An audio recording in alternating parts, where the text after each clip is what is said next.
So welcome to the Anxious Shrink, to our viewer and also to Mark. And this is where we talk about anxiety in a way that we're hoping doesn't make us anxious, because Mark has written a book about anxiety and is a psychiatrist rather than just someone I met in a bar. And I am an ex-TV producer who now trains people, and I work with lots of people who have anxiety. Now, last week, unless Alison has really been on the grog, she said that we reached 33,000 people, which is, I think we both agree, 33,000 more than we thought we'd reach. Well, yeah, sure. That's a lot of people. Thank you. I know, thank you to 33,000 people. It could, of course, be my mother, who was 97 in a care home, watching it 33,000 times. One of the things that we talked about, Mark, is the fact that about, I can't remember, 70% of the people who watched, commented, were women. And Alison and I were both a bit surprised, and you weren't at all. No, if you look at stats, and I know some, and of course when I try and remember some, I get a bit tongue-tied, but generally speaking, if you're looking at anxiety disorders overall, 1 in 3 women in their lifetime will have an anxiety disorder. And it's only about 22% of men, so nearly 1 in 5 men. It's a huge difference. I posted something on Facebook, which is, as you know, where I get all my news. And I put something that just said, are women more anxious than men? And if so, why?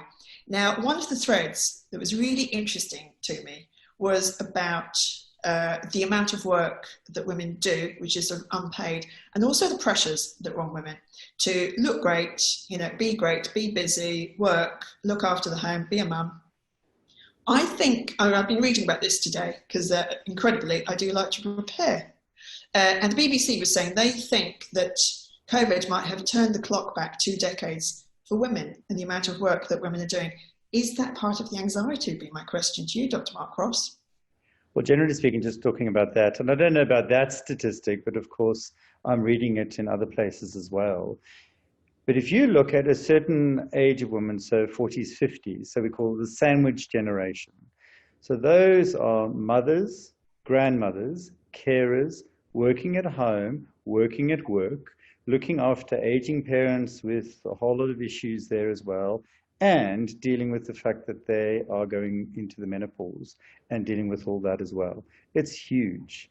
That's, and of course, when you talk about stepping backwards in time, I mean, Malaysia did a few weird things this COVID, but there was a video in Malaysia to tell people how to behave in lockdown.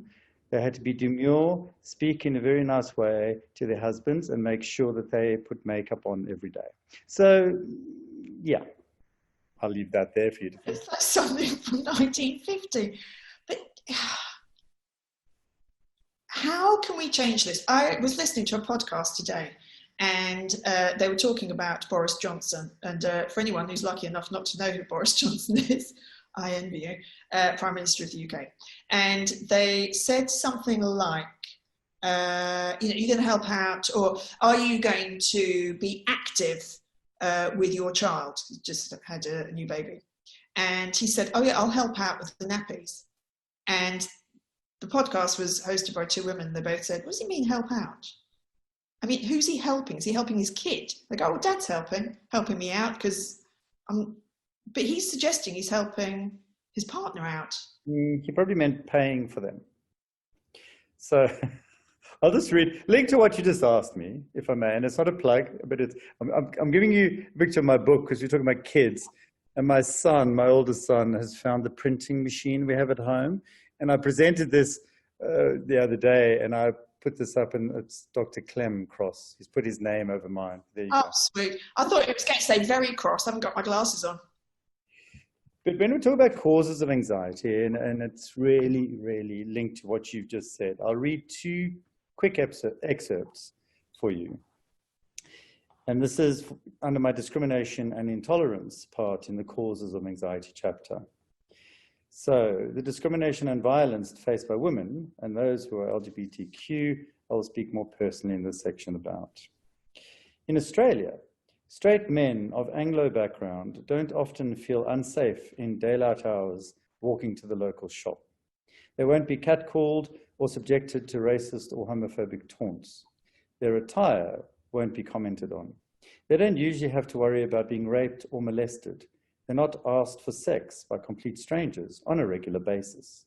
As a consequence, many of them fail to grasp that being a member of any minority group, I use inverted commas, as women are hardly a minority as per definition, yet the term includes them, would be a cause of stress and a potent cause of anxiety disorders.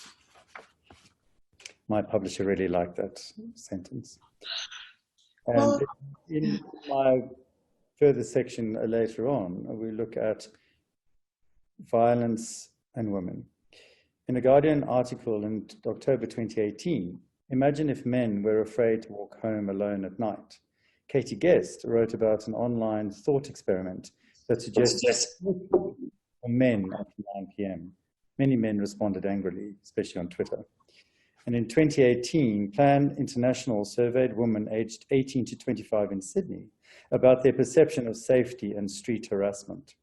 4 out of 5 women first experienced street harassment when they were under 18, and those harassed reported experiencing anxiety as a direct result. 90% stated they felt unsafe being out at night and on public transport after dark. Domestic violence accounted for 63 Australian women being killed in 2018. That's an average of more than 1 per week. In South Africa, and of course it's my South African heart still there, 2,930 women were killed in gender-related violence in 2017 to 2018. That averages to 1 woman every 3 to 4 hours. So when we're looking at why women are more anxious generally, I have to say those sort of factors have to be taken into account most strongly. I agree. I heard about someone who started a conference like this. It wasn't me. I'm not clever enough. God, I wish I was. They said, so can I just check with all the guys here, what do you do on a regular basis, just every day, just by the by, to make sure you're not sexually assaulted or attacked? What do you do? And the guys were kind of like, what do you mean? They said, well, you know, just what you do. And you poise with a pen and avoid jail. And it said to the women, what do you do? And the women said, I don't live on the first floor. I don't have a ponytail late at night. You know, tie my hair up. I always have jogging shoes. Don't walk down dark streets. I think about how I'm going to get home. I never get into a lift with a man. I have a deadlock. I never leave the windows open at night if I'm meeting someone first. And the guys just going, yeah, okay, yeah, anything else? On and on and on and on. And the story goes that the guys in the room are like this.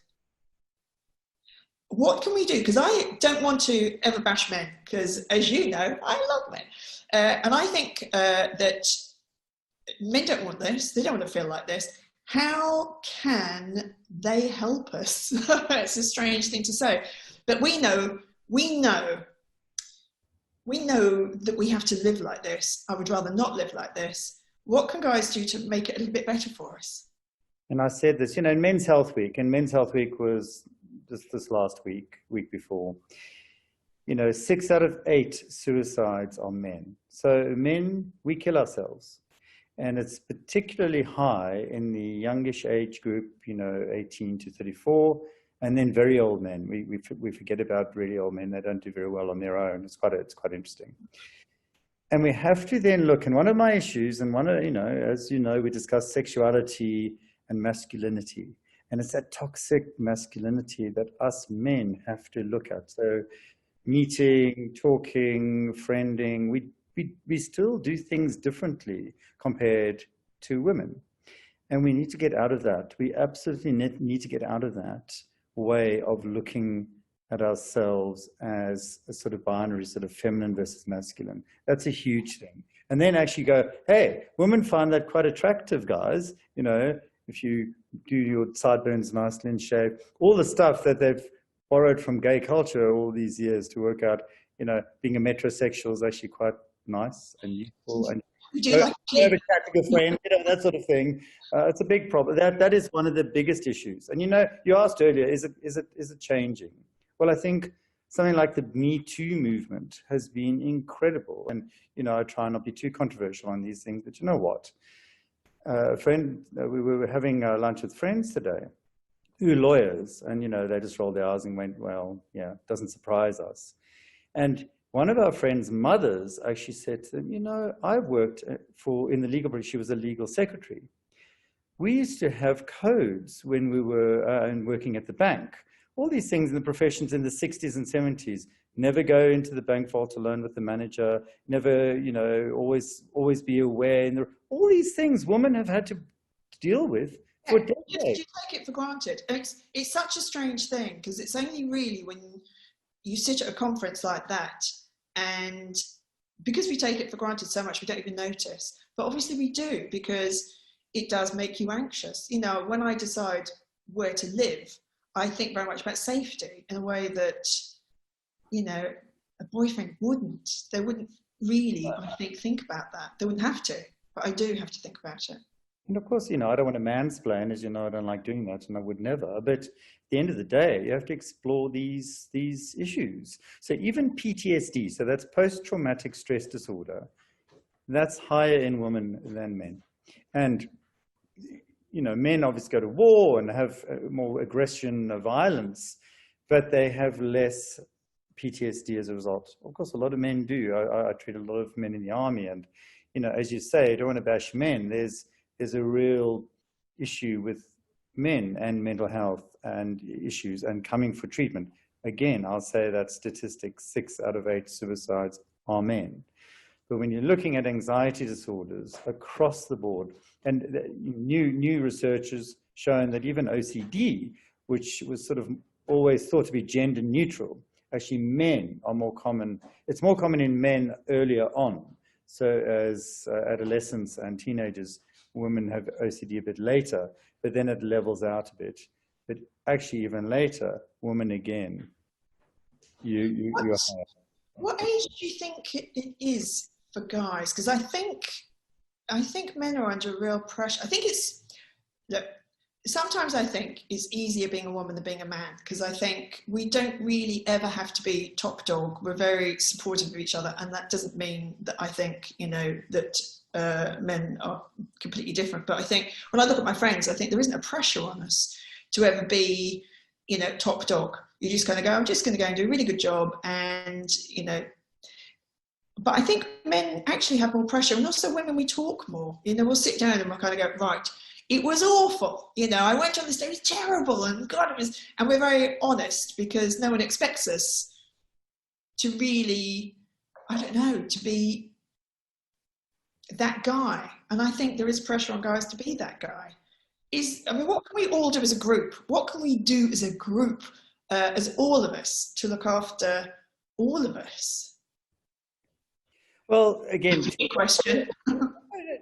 But actually what you're saying is there's more pressure on men because we don't talk and have that same bond that women often do and offload emotional issues. You're absolutely right. And of course, men are definitely trying harder, and there are more groups, and we have to look at that issue. But the other issue you made, I'm not so sure about, because gender parity is a huge issue in Australia. So if you look at the Organization of Economic Development, so the countries that we share stats and whatever, and actually we're very bad for work-life balance. That's another topic for another day in Australia. But in terms of gender parity, big surprise, New Zealand is number 7 in the world. They're in the top 10. South Africa is even higher, and the UK, 17 and 19. Australia is something like 39th. Australia is really, really bad in terms of gender equity. And you talk about the pressure that women have, that glass ceiling is an ongoing concern. So you look about how we as men or how society should change. Well, it's equality. I can say, let me keep it simple. It's equality, equity for everything. And the problem with men, people who have power, they think that by sharing it or increasing equality, giving equality doesn't mean you have less of the pie. It just means that more people have more than they had. It's not that difficult, but that's what we have to do. And we have to deal with this culture of sexual assault and sexual abuse. It's rife. It has been rife. It affects every level of our institutions and our society. And it's time, as now, that that needs to be addressed and people need to feel heard and listened to. Yes, I feel like we talk about it a lot, and I don't feel like I see the world changing very much. And it might be because I'm not paying attention, or it might not be changing, and I don't know which it is. Work parity, I would love any guy who is watching now to just check with the other chicks in your office, you've been paid the same. And if you're not, talk about it and ask why. And if you're employing guys and girls, pay them the same. It's remarkable to me, I think. But again, you have less than 7% of women CEOs in Australia, boards and governorships are really bad in terms of equity.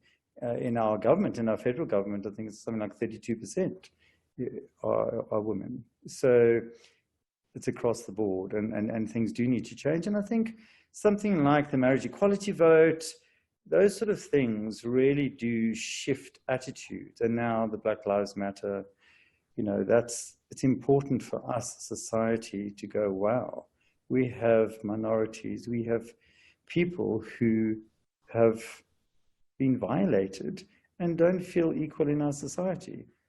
What's so hard about looking at how we change that? And hopefully after COVID, there may be a leveling of all this. Although I'm getting a bit anxious, big surprise. Prime Minister is talking about increasing our defense capability because China's going to invade us, to take all the shit back that we bought from them, So I made a joke there because it's getting really serious on the Sunday night what we're talking about, but I don't want to talk about war and stuff. But why? That's that fear. It's that fear, poking up the fear. Really? Anyway. Yeah.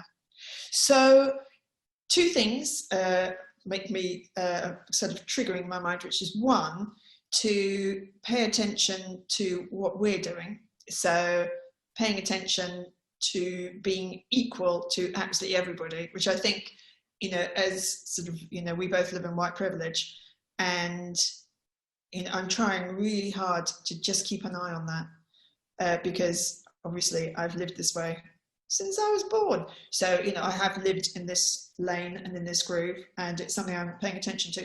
And the other thing is, if I see anything, to very safely comment on it and find a way to bring attention to it, I guess. So be active and be active. I agree, but I was thinking about this the other day on Facebook, and for people watching, we all use our social media, and it's amazing that social media has such impact now. But I'm on Facebook with friends and some from primary school and whatever, and actually with this whole Trump anxiety disorder, Black Lives Matter, feminism, Me Too movement, it's quite clear when people are making comments about what they believe in. And a friend said, well, surely we should all be able to air our views, whatever. I go, no, it's past that. I'm 55 this year. I'm moving on with my life in a very positive way. If you're going to be a misogynist, homophobic arsehole, I don't want anything to do with you. And if you're going to say shit that really vilifies people and brings them down at their expense against all rational thought, then you know what? You can F off. And I will be very clear about that. I don't need them in my life. I agree, although I think that everyone is entitled to say whatever they want, but you can't then not expect some flack. So I think if it's an even playing field for you, it's an even playing field for you. You can't kind of come back and go, but look, I was just saying. You think, no, if you're saying it, you've got to stand, you've got to stand up and hear the comments back. I think it doesn't work otherwise. We're confused by freedom of expression. I'm sorry. It's not freedom to say whatever the hell you want. It's not freedom to just be abusive to you. Or So, and fine, people can say what they want, but I can choose who to be friends with. yes, it is one of those remarkable things. It's like when people say, I was just being honest, you think, I don't think that allows you to say very mean stuff. We should probably wind this up, darling. I think that's my alarm saying, stop talking.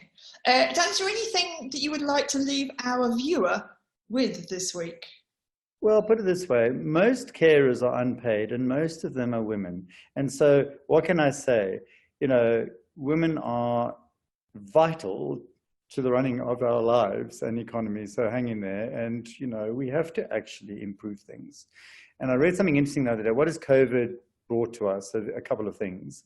But the most important people in our society are those underpaid people who do the basic job, which are viewed as basic.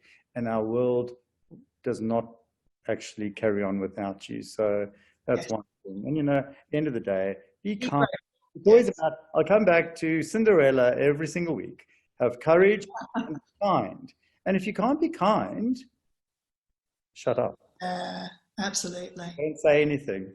So that's, you know, that's the main thing, because it's a lot of narcissistic comments and those microaggressions, or some microaggressions at work.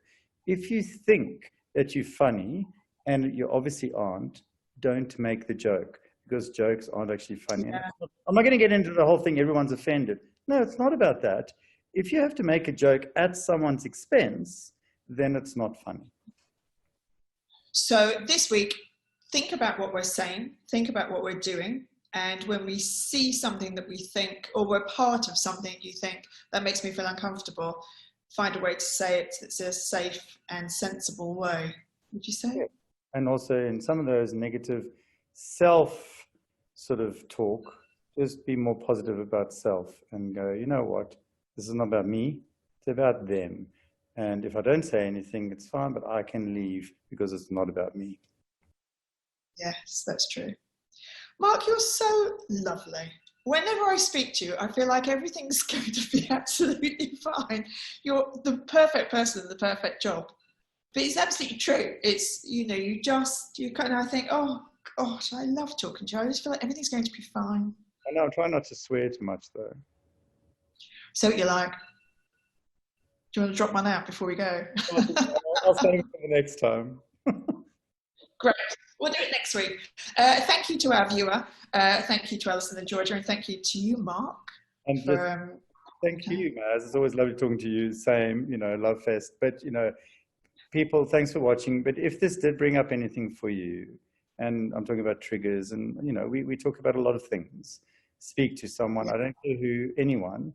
And if you don't have a friend or family member, call Lifeline, Beyond Blue, Sane, someone for support. And we will see you next week. And we're doing this because we care about you.